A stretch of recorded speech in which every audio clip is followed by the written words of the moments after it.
This video is brought to you by CatBeast.com. Design your own custom snapbacks and hats. Shout out to CatBeast for sponsoring this video. Make sure you guys click the link in the description to go get your custom hats. But ladies and gentlemen, we have stumbled upon something, and this might be our craziest idea that we've ever had in any 2K. Alright, but hear me out. Let me explain. So since the dawn of time, hook shots in 2K have been completely trash.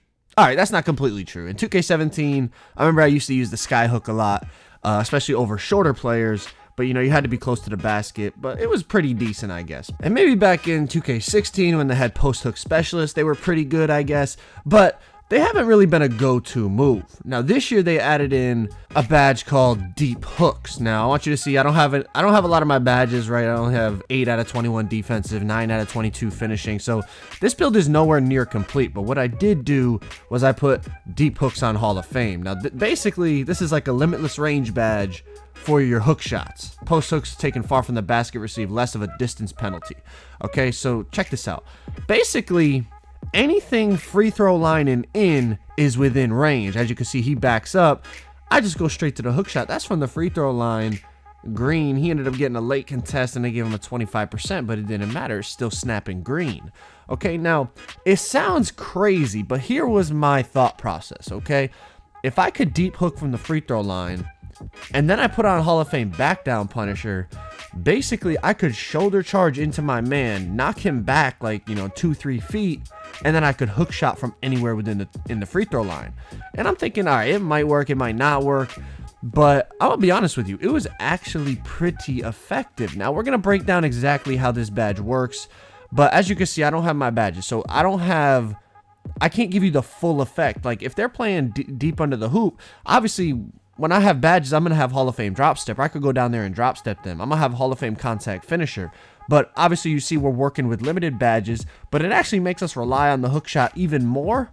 So it's actually pretty perfect for this video. So make sure you guys drop a like, subscribe if you guys are new, and let's get into this Deep Hooks Hall of Fame video. So in our first gameplay here, you're going to see we are matched up against a pure stretch 4. Now, one thing about Deep Hooks Hall of Fame, or probably even hook shots in general, if the defender is a few inches shorter than you, you have a significant advantage because they will not be able to get a good contest on your hook shot unless you do something wrong. If you do it correctly, they're not going to be able to get a good contest. But as you can see, he's a pure stretch 4, so I have the strength and the size advantage over him, which is perfect.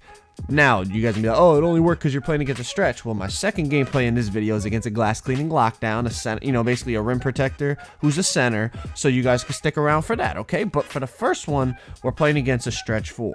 Now, check this out. When you have the mismatch, like I was saying, obviously you can shoulder charge him, knock him back, and then you could go to the hook when necessary. Now, the thing about this badge is it's not something you can just spam and you're going to win the game.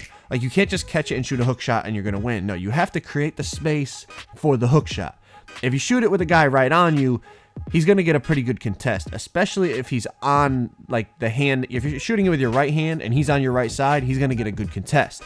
Now, that being said, if he's on your left side and you roll to the right hand and shoot the hook, it's going to be open and it's probably going to snap green. Same thing if he's on your left side and if he's on the right side and you roll to your left hand for the hook, you're going to be open and probably going to snap green, if timed correctly, of course. But it's not something that could just bail you out and you could just hook shot all day long, no matter who's in front of you, no matter what's going on. Nah, it actually does require some skill to actually set the shot up. All right, so you're going to see, I'm going to show you different instances where I did it right and where I did it wrong. So you see in here, I'm using that big shoulder charge, go to the drop step. I don't even have drop step, right? I'm still overpowering this dude. But here we go. In the post, shoulder charge in, hook shot over him, knock it down.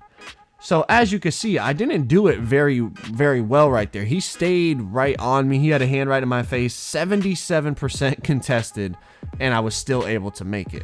All right. So I didn't really set it up correctly, but I still made it. So we'll take it. Now, post-scoring takeover. In here, you guys know the post-scoring moves. You knock them back with your shoulder just like that, creating, you know, 2-3 feet of space. And then I just go to the hook shot and I'm able to make it. Now, with post-scoring takeover this year, it's still overpowered. So a lot of people just back up, as you can see, knock them back with the shoulder, go to the hook shot. We end with 16 points and we 22-0 them. Now, like I said, that was against a pure stretch. So I was able to just simply overpower him by backing into him. You saw me drop step him, hook shot him. I was doing everything to him just because I had the pure size strength advantage.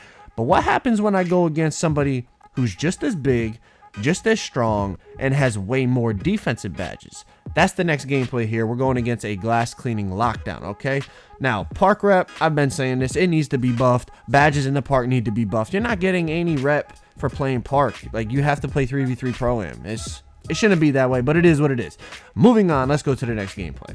So real quick, you're gonna see the intros just so you can see the matchup. I want you to actually believe me that I'm telling the truth.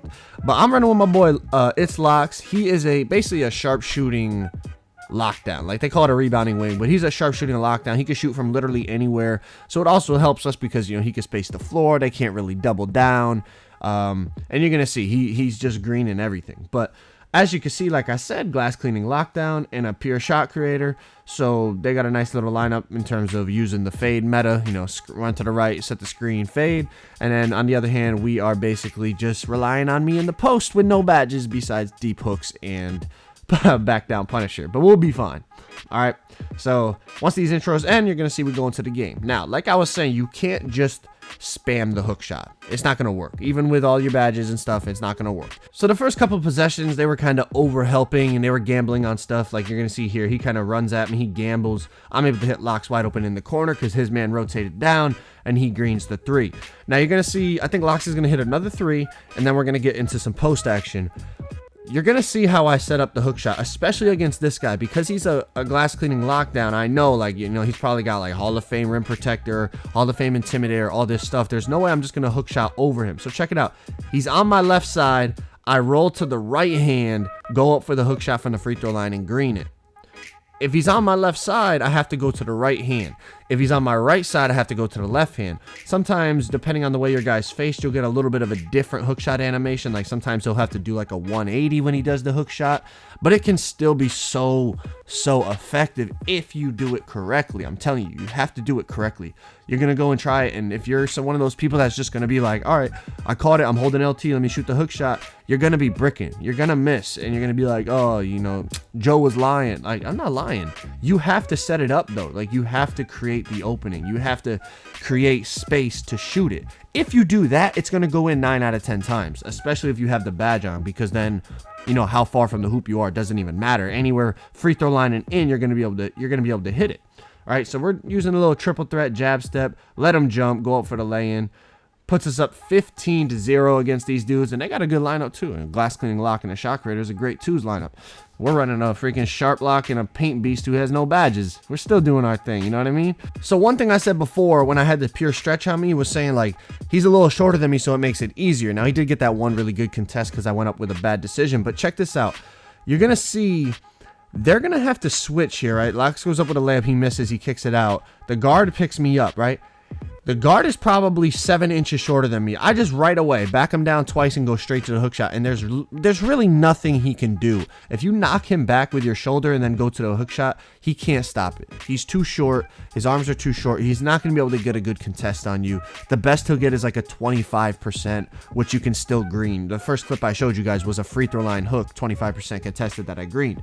All right, so if the defender's shorter than you, literally back him down once or twice and go to the hook shot. You will make it every time, bro. The height disparity when guarding the hook shot is tough. It is something that the defenders really can't deal with. And last but not least, post-scoring takeover. I mean, the shoulder charges you get on this are perfect to knock the dude back and then go to the hook shot. What you'll see people do is they'll knock him back and then go to the post fade, which is really effective as well. But I think now you could do knock him back and then go to the hook shot. As you can see, boom, pushed him. He ended up on the wrong side of me somehow. I just went to the hook shot, made it, and that was game. So listen, I'm not saying it's the most overpowered badge in the game or anything like that, but I thought it would be trash. And after I started messing around with it, I was like, you know what? I could see how this is viable, especially for somebody who's really skilled in the post. Absolutely, man. So please drop a like on the video, subscribe if you guys are new, man. We are almost at 400,000 subscribers. I appreciate everyone who's been supporting the channel. We're gonna keep grinding, consistent uploads coming. Appreciate you guys. Hopefully you're enjoying 2K20. I'm out. Peace.